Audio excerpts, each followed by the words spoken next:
This is the early morning of the 24th of November. Clip put up by Viral Vibes Daily. Title: Charlie Kirk tried to divorce Erika months before it happened. Let's have a listen. It plays for 24 minutes. There's so many dates to remember. I know. I get all the anniversaries. Anniversaries, like kids' birth May dates. 14th. We've been married for. How did you know it was time to get married? How did we know? So while people who never even met Charlie Kirk are still up all night trying to uncover the truth behind his shocking end, his widow Erika seems to be resting just fine. And now it looks like we might finally know why. Allegedly, just days before Charlie's passing, he had reportedly filed for divorce from Erika. And that's not even the wildest part. Leaked pages from what's said to be Charlie's private journal have surfaced online, and the contents are jaw-dropping. It sounds like Charlie had discovered something unsettling about his wife's past, and it completely shook him. People online are already buzzing, calling this leak a total game changer. Now, you've probably heard a ton of theories about Charlie and Erika's marriage. Everything from whispers that she was placed in his life by high-powered donors connected to Turning Point USA, to speculation that she had ties to certain elite groups that didn't want Charlie digging too deep into confidential information he was demanding to be made public. But these new so-called receipts, they flip everything upside down. They could even explain why Erika seemed to move on so quickly after everything happened, and why she's already spoken publicly about forgiving the alleged shooter. Fans can't wrap their heads around that. Now let's talk about the biggest claim that's catching fire: the divorce rumors. A viral TikTok video is making rounds online saying that Candace Owens supposedly dropped solid proof that Erika Kirk had actually filed for divorce just days before Charlie's tragic end. The account even claims that Candace shared text messages and legal documents showing Charlie himself had asked to dissolve the marriage. But that's not even the half of it. It recently came out that Charlie and Erika had... He's attempting to crack down on illegal immigration. On a list of American priorities by the polls, the Epstein-Maxwell case comes in pretty close to zero. Just on a list of priorities. Quietly sold their Arizona home earlier this year. And get this, they were allegedly already living apart before everything went down. That little detail has people asking serious questions about what was really happening behind closed doors. Sources who were close to Charlie are now stepping forward, saying the picture-perfect image of their marriage was just that, an image. Behind the scenes, things were messy, and insiders describe constant tension and heated arguments that would sometimes spill over during work events. Apparently, in the months leading up to Charlie's passing, Erika had already started taking charge at Turning Point USA, holding meetings, giving directives, and acting like she was already in control. People around them noticed it, but no one dared to say anything back then. And then there's this uncomfortable clip that resurfaced online. Charlie asks Erika their wedding date, and she completely freezes. You can literally see her blank out before nervously laughing and saying there were too many dates to remember. It looked awkward, like she was caught off guard. Some viewers say it almost seemed like Charlie was testing her, maybe because he already felt something wasn't right. By that time, Charlie had begun connecting dots and changing some of his views, stepping back from certain influences and rethinking who he could really trust. Something had clearly shifted, and everyone around him could feel it. But here's the real question everyone's asking. Did Charlie start questioning more than just politics? Did he begin doubting his marriage and everything Erika ever told him about her past? Prostate exams are outdated. It just popped up. And I don't know how the executives over at Turning Point USA sleep at night. People would say, if you can't sleep, take something to sleep.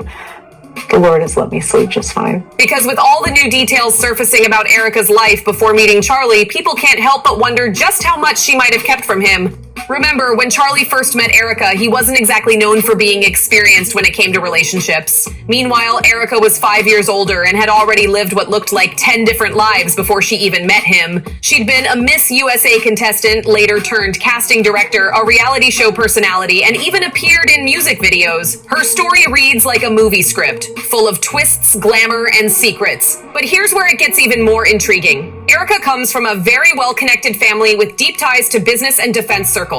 She's even publicly shared that her family received a plaque in Jerusalem for helping restore a historic gate. A pretty big deal that shows her background was anything but ordinary.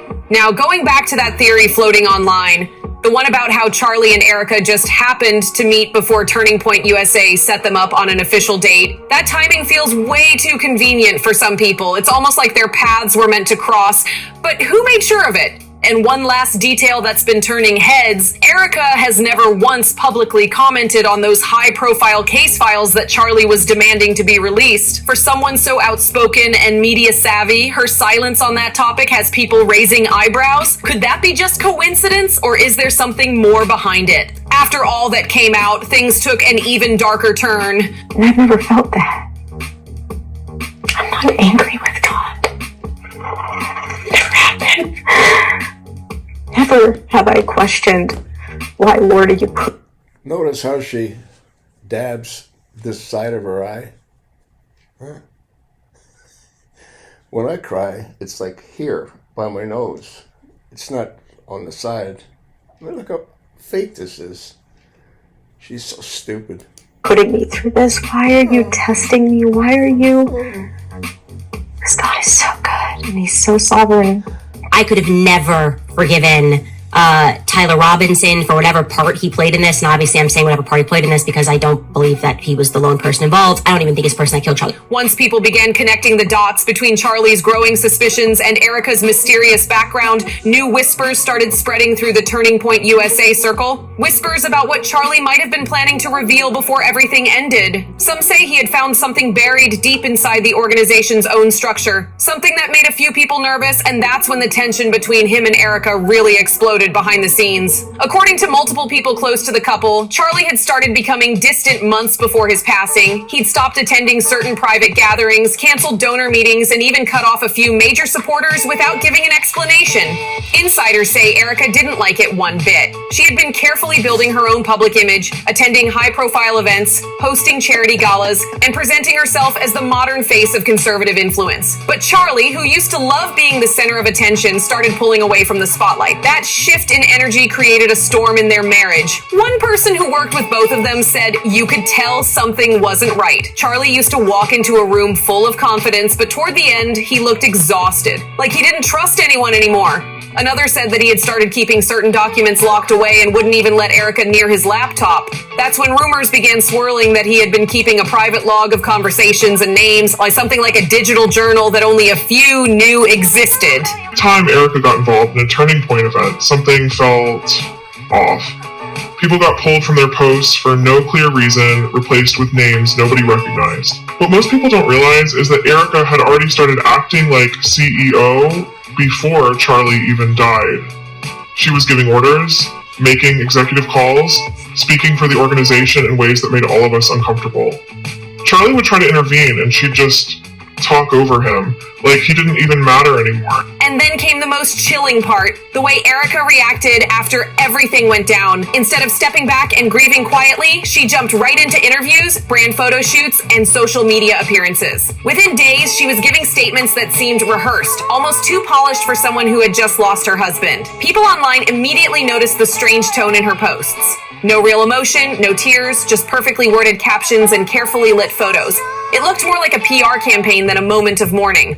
What made it even more bizarre was how fast Erika started reshaping Turning Point USA's leadership. She allegedly began removing some of Charlie's closest allies, people who had been with him since the very beginning, and replacing them with new faces who seemed completely loyal to her. Some of those ousted members went to social media with cryptic posts suggesting that what was happening inside the organization was far from normal. They didn't name names, but the message was clear: the movement Charlie built was being rewritten before the world's eyes. Around that time, Candace Owens entered the picture again, this time not as a friend, but as an investigator of sorts. Candace, who had always been close to Charlie, said she couldn't ignore the inconsistencies, not just in the case itself, but in how fast everyone around Erika seemed to close ranks. She posted a video saying, "Something's off here, and if you can't see it, you're not paying attention." That one line sent shockwaves online. So many dates to remember.